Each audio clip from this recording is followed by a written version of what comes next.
आज बात करेंगे मंगलवार के व्रत के बारे में।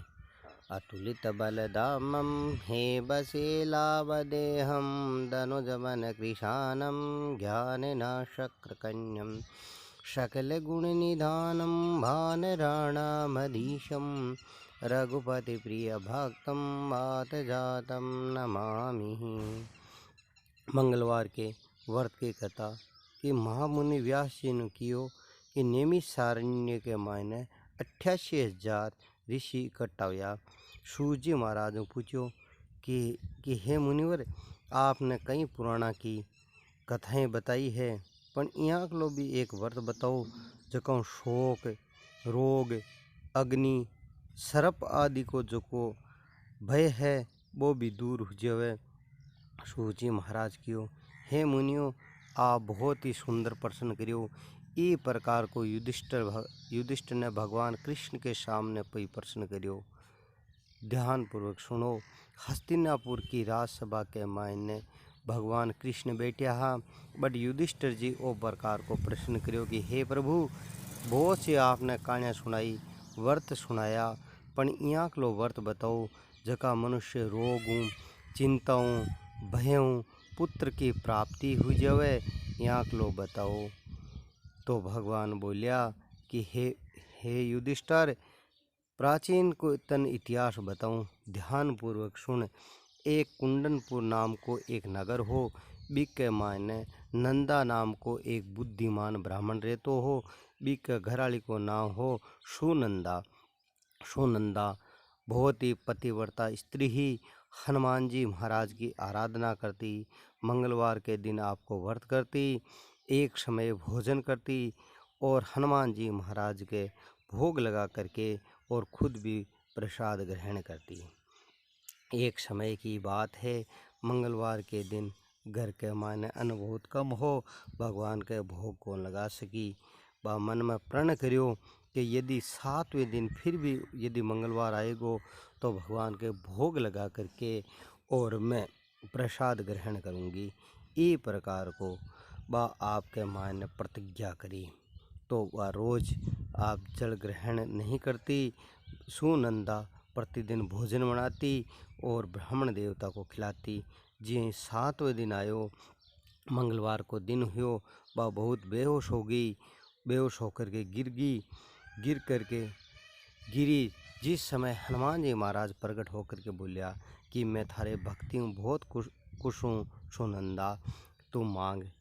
सुनंदा बोली कि हमारे हे प्रभु, आप यदि खुशी हो तो हमारे कोई प्रकार की संतान को नहीं, मने संतान देव।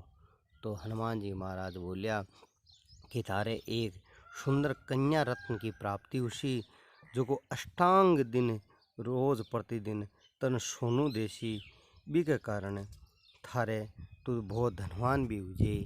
भगवान की हनुमान जी महाराज की कृपा के कारण से बिगत 10वें महीने में सुनंदा के एक कन्या रत्न की प्राप्ति होगी। घर के मायने जिया कन्या बड़ी होती गई, ब्राह्मण 10वें दिन भी को ना ब्राह्मण देव पुरोहित कुल ने बुला करके भी बालिका को नाम कटवा लियो। भी को नाम राखियो रत्नावाली। रत्नावाली आपके विधि विधान के अनुसार मंगल देव का व्रत करती और अष्टांग सोनू रोज ब्राह्मण को देती। वे बहुत धनवान हो गया ब्राह्मण लोग। और सुनंदा और नंदा के बहुत घमंड भी आई गयो कि हमारी पुत्री बहुत सोनावानी मन धनवान बना दिया। तो एक समय की बात है कि रत्नावली जे बहुत बड़ी होगी, विवाह योग्य होगी। तो सुनंदा बोली कि हे ब्राह्मण देव, ये कन्या को विवाह कर दियो जावे, अब 10 वर्ष की होगी।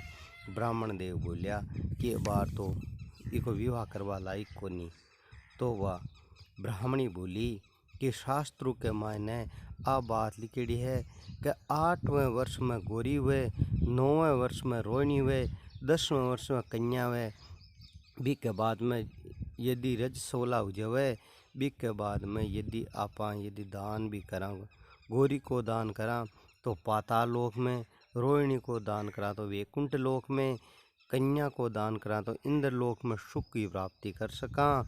पण यदि रज 16 हो जावे बी के बाद में यदि आप दान करा तो घोर नरक की प्राप्ति हो जाए। इसके बाद में 10 साल के बाद में कन्या 16 वर्ष की मैं बहुत सी कन्या का विवाह कराई हूँ। बार कोई जल्दी को नहीं। आपके ब्राह्मण देवता के बहुत लोभ हो गयो। वह 11 वर्ष में कन्या का विवाह भी कौन करा सकियो। मासिक धर्म जको आ जावे तो बड़ा भाई ने वो खून के रूप में पीणू पड़े। अपनी शास्त्र सम्मत बात बताई है। नंदा ब्राह्मण कियो ठीक है, ये काल के मायने तलाश के लिए मैं मारा दूत भेज रहा हूँ। वो दूत भेज करके और आपकी कन्या को विवाह के लिए क्यों वर की खोज करो। तो वह पंपई नगर के मायने पहुँच गया है। बट पूछ करके वे देखियो एक सोमेश्वर नाम को एक सुंदर ब्राह्मण को लड़को हो, बहुत सुंदर लड़को हो, गुणवान भी हो। बी के साथ में बी रत्नावाली को शुभ मुहूर्त के मायने बी को विवाह कर दियो। तो नाना खूब सारो धन दे करके और बाने विदा भी कर दिया बटाऊँ। बी के बाद में नंदा और सुनंदा के बीच के मायने यहाँ कलो उग्यो कि यदि लड़की भी चली गई घर में सोनू भी चली गयो तो यहाँ कलो अपन उपाय करना चाहिए जका के कारणों आपा फिर धनवान हो जावा। वो सोमेश्वर ने और रत्नावाली ने वापिस बुलावे है और यहाँ कला दूत बट भेज दियो जंगल के मायने जका कहवे के सोमेश्वर को वध कर दियो जावे। जे सोमेश्वर को वध कर दियो जावे बस कन्या अपने घर के माए विराजमान रहसी, अपन रोज सोनू मिलतो रहसी। जे वो जंगल के माए पहुँचे बे दूत हुए बिन सोमेश्वर ने मार देवे है। अब रत्नावाली को समाचार बी के घर पर नंदा और सुनंदा के घर में पहुँचा देवे कि थारा दामाद ने मृत्यु लोक को प्राप्त हो गयो है। जे बे नंदा और सुनंदा बट पहुँचे और रत्नावाली बोले कि जको पति भी जी स्त्री को ख़त्म हो जावे बी पत्नी ने जीणु भी व्यर्थ है। बा ई प्रकार को कह करके बोले कि मैं अब के बाद के मायने मैं सती हो जाऊँ और सती हुसी हूँ। तो चीता बना करके पति को सिर जो गोद में रख लेवे, चीता पर विराजमान हो जावे और जे अग्नि लगावा के प्रयास करे। बीच समय मंगल भगवान बट खुश होकर के बोले कि हे रत्नावली थारो पति खत्म को नहीं हुआ है, थारो पति अजर अमर है, विद्वान है, अब तो कोई वरदान मांग। रत्नावाली बोली कि यदि वरदान भी देनु है तो पहले मारा पति ने जीवित कर दो। तो बा पति ने जीवित कर देवे। बी के बाद में कहवे कि मंगलवार के दिन सुबह लाल पुष्प लाल चंदनों यदि पूजा करके यदि कोई रोग हो जाए, वियोग हो जाए, सर्प इत्यादि को डर लागे, अग्नि आदि शत्रु भय रहे वे मंगलवार को व्रत करे, विधि विधानों करे, कभी विधवा नहीं हुए।